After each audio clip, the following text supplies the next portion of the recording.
All right, how's everybody doing? This is the Comic Samurai. I want to welcome you to my next video. And tonight we're going to be looking at my favorite comic book covers done by Jim Steranko. So let's go ahead and jump right in. First up, we got this Strange Tales number 151. And I think this is one of the most important covers that he ever did. It ushered in his talent to the Marvel audience, and it was co-drawn with Jack Kirby, and that's important. I think that this is a turning point in the Silver Age where the old stalwarts, the Jack Kirbys, the classics of the Silver Age started changing their tone and starting to look at these new kids that were coming up like Jim Steranko. And when Steranko teamed with Kirby here, it sent a message and shockwaves through the comic community saying things are going to change and this Silver Age is not going to continue forever. I love the images on this. There was a new energy, vitality given to Jack Kirby, and I wish those two would have teamed up a lot more. Next up, we got Blade Runner movie adaptation, and this had a cover done by Jim Steranko, and I wanted to show a lot of the covers that Jim did that you don't see very often. It seems like you always see the same 5 to 10 covers done by Steranko, but this was an oddball one that I thought deserved a little more attention. I do love the colors on it. Steranko had a knack for introducing all kinds of new techniques, and this one played with color theory, and I really think it was a winning combination. It's beautiful. Next up, we got Captain America number 111. Now, this one is one of his more well-known covers, but I noticed something in it that I've never heard anybody else mention before. Doesn't this circle here, this pink implied line, and this little protrusion right here kind of look like the top of a woman's head? Can you see that circle? And it continues down, and her eye, and then her nose right there. I just thought, I don't know if it's intentional or not, but there is a bit of an implication of a female form there. And this is a beautiful cover here. I love this Captain America. It was unlike any other Captain America covers. I mean, they just switched it over. The new series started on issue number 100, so there hadn't been that many covers. But what a way to come in here, saying things are going to be different under Steranko's helm. Next up, we got Nick Fury number 1, and I just had to show this one because it was probably the most iconic Steranko cover he ever did. He got his start and his name built upon Nick Fury here, and those two are synonymous with each other. They go hand in hand. And I think that this pop art style really sums up the new flavor that Steranko was bringing with him there.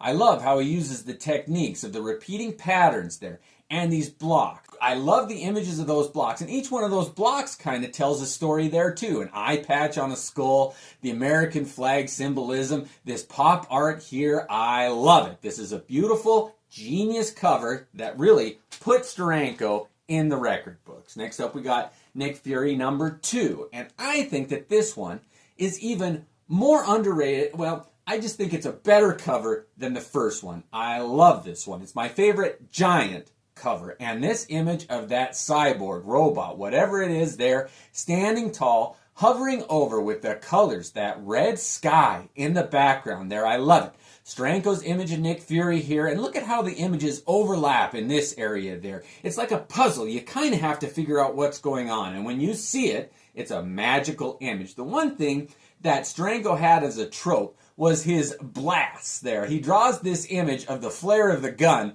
as kind of shooting forward, and it kind of gives the bullet streak a look of a sword, and that is a trope that Steranko liked to use. And it's a beautiful cover here. Again, I just don't think it gets nearly enough attention. It's usually overshadowed by issue number 1.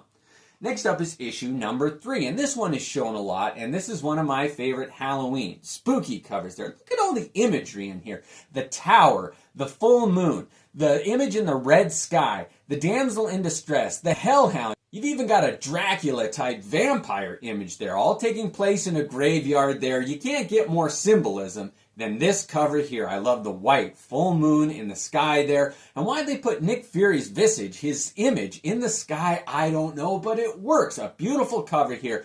This one, truly underrated. It's a work of art, and I love looking at that cover.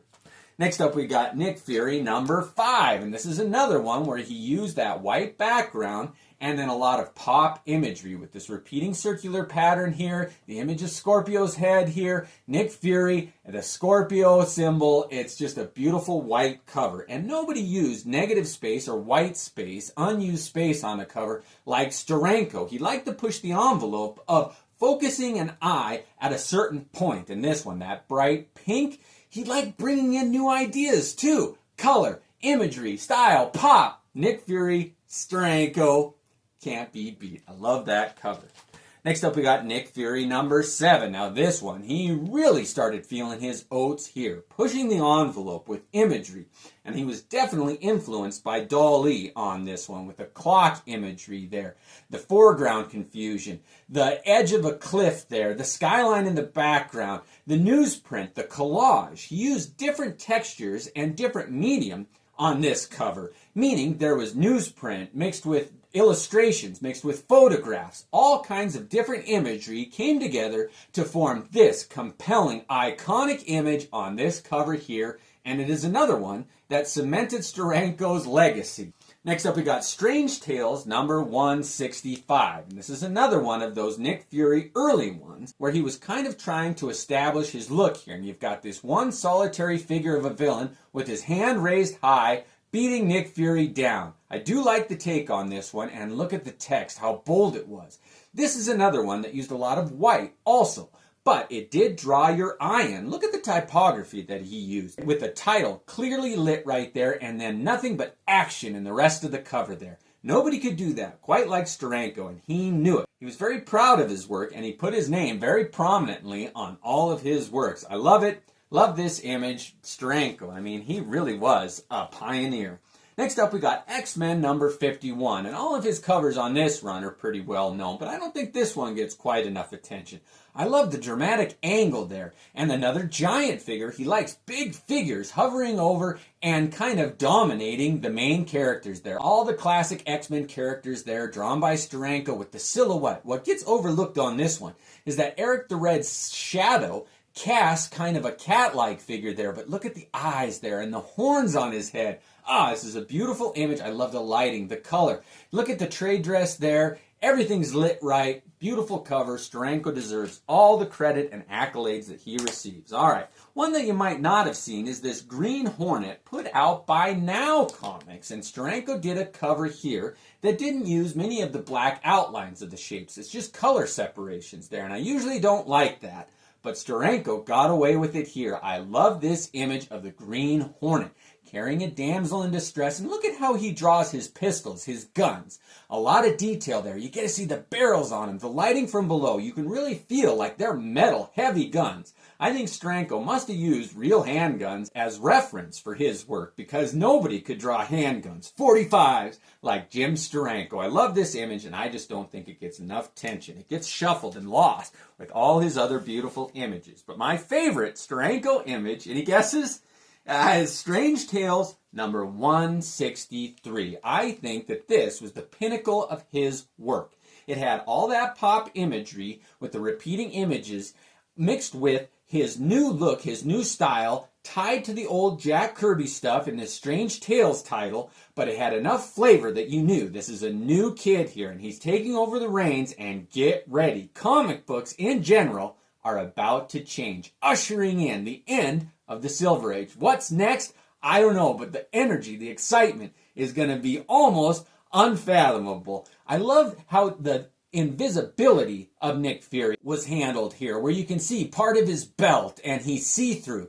And you don't see that very often. Usually, if they're going invisible, it just fades it. But here, you get to see through them, so you get to see the back of his belt there. And I love that. This image of the dragon there, drawn as only Jim Steranko could have. This really summed up what comics were going to be in the coming Bronze Age. Oh, too much fun. Love my Jim Steranko. Those are my favorites. Let me know what yours are. Thanks for joining me, and have a great night.